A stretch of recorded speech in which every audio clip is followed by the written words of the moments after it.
I want to ask you something. Have you ever looked at your own life and realized that you've been doing everything at like 60%?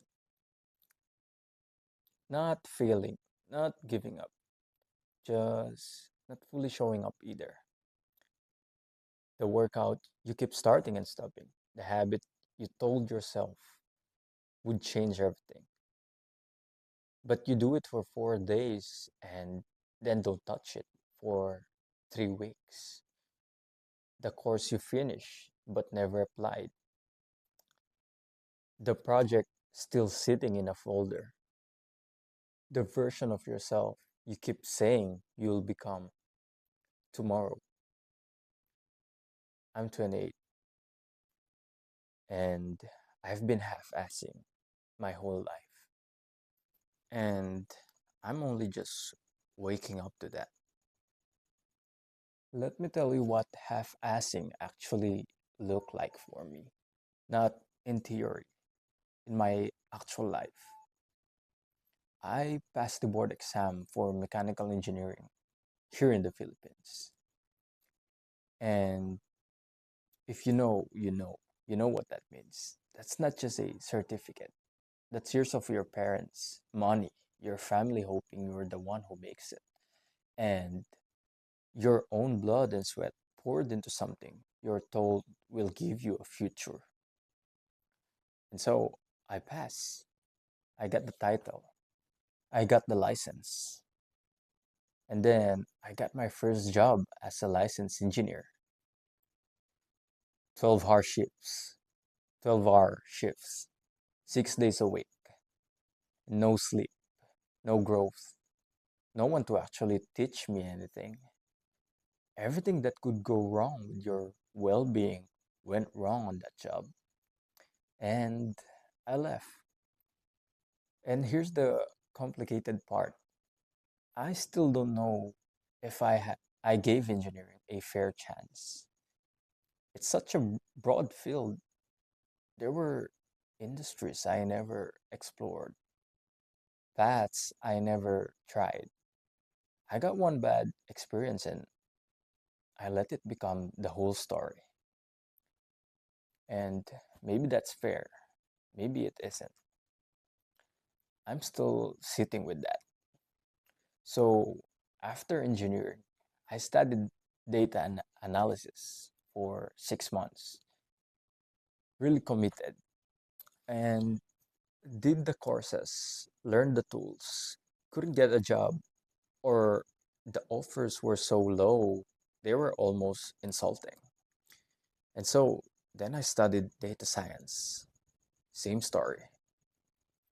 I have finished more online courses than I can count. I am very educated about doing things I have not done. And then there's the stuff that has nothing to do with career. I know. I genuinely know that working out and meditating would change my life, not just physically. I mean, the way it would ripple into my relationships, my focus, my patience with the people I love, my ability to actually think clearly. The positive effects of those two things alone are basically infinite. And I'm still half-assing both of them. And then journaling, expressing myself better in conversations, asserting myself calmly when people misunderstand me instead of going quiet or going defensive. I'm half-assing everything. That's the pattern. And it took me a long time. It's not a single dramatic moment, just a slow, quiet realization over months to finally look at all of it clearly and say, yeah, this is what's been happening. I want to talk about why 20, 28 specifically feels like the age where all of this catches up with you. Because there's something that happens around this age, you start doing the math at this age and you think your friends are getting promoted, getting married, buying things, building things. Your parents, the version of them at 28, they were already parents. They already had you and you're still here, still figuring out what you actually want to do with your life. And the comparison isn't just to other people, it's to the version of yourself you imagined at 18, the one who was going to have it together by now. That person has clearly not shown up yet. There's also something about 28 where time starts to feel real in a way it didn't before. You're not in your early 20s anymore, where everything is forgivable because you're just starting out. And you're not 35, where you've supposedly figured it out either. You're in this strange in between, and part of you starts to do this math where you go, okay, if I keep going exactly like this, where does that lead? Not dramatically, just honestly. What does the next 5 years look like if nothing actually changes? And that's not a comfortable question. I wrote that down once. I wrote down my worst possible future if nothing changes. The clouded mind, the heavy body I never took care of, and the relationships I was physically in but mentally absent from. The projects that stayed folders on the desktop, and somewhere in my 40s, it's just all regret. And I don't want that life. And if you're watching this, I'm sure you don't want that either. For a long time, I thought half-assing was just a discipline problem. Like, I just needed more willpower, a better routine than the right system. I have tried every system. I have color-coded Notion databases dedicated to becoming a better person. I did not use them, but here's what I've been actually figuring out lately. When I'm really honest about why I half-ass things, it is not one reason. It's actually three, and they take turns. Sometimes it's fear. I'm afraid that if I fully commit, if I go all in, and it still doesn't work, then I have to face what that means about me.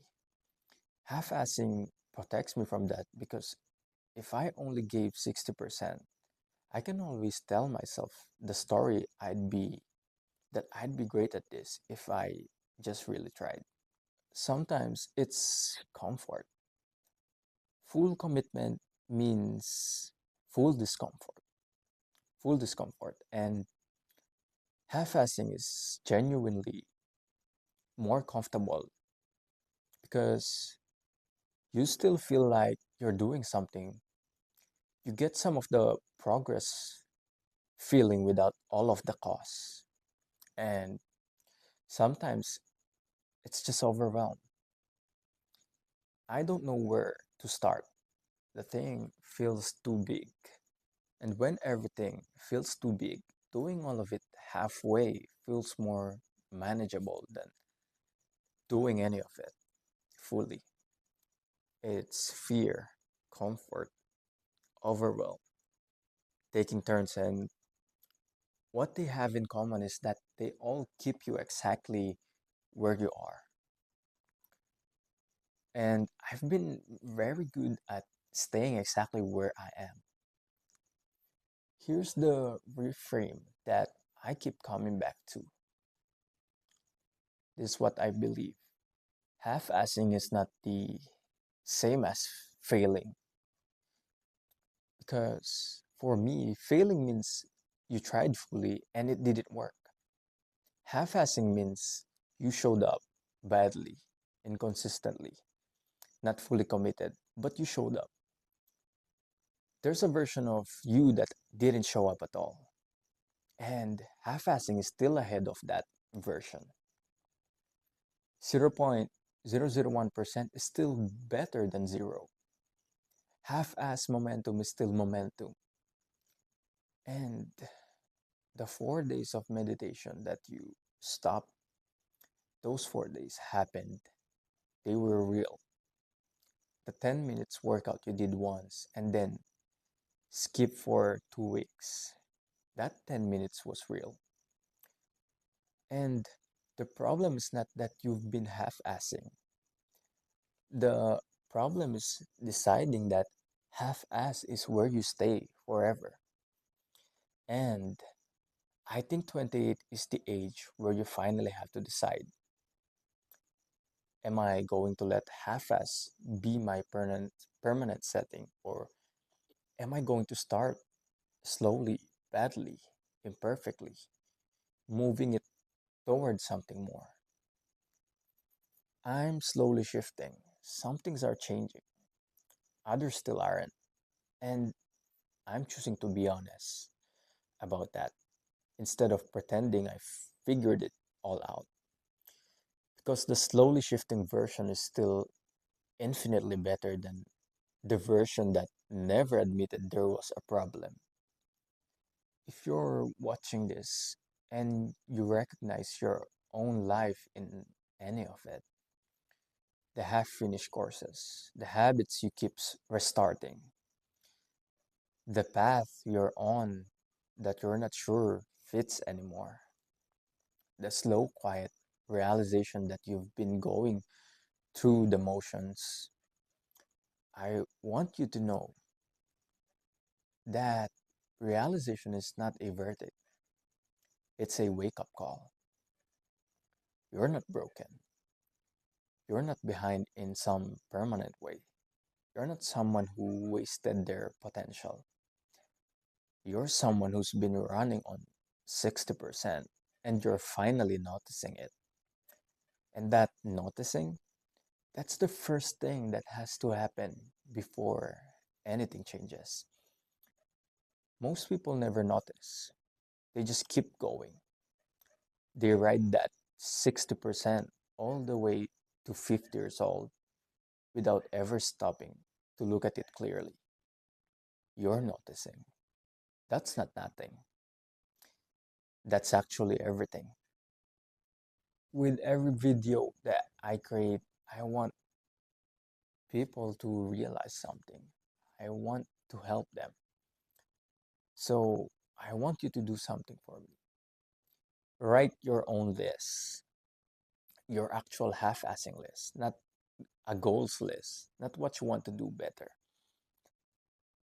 The honest list of things you're currently doing at 60%. The habits, the projects, the relationships, the version of you that you keep putting off. And don't judge it while you write it. Just just write it and then look at it. Because the point of this is you can fix what you won't look at.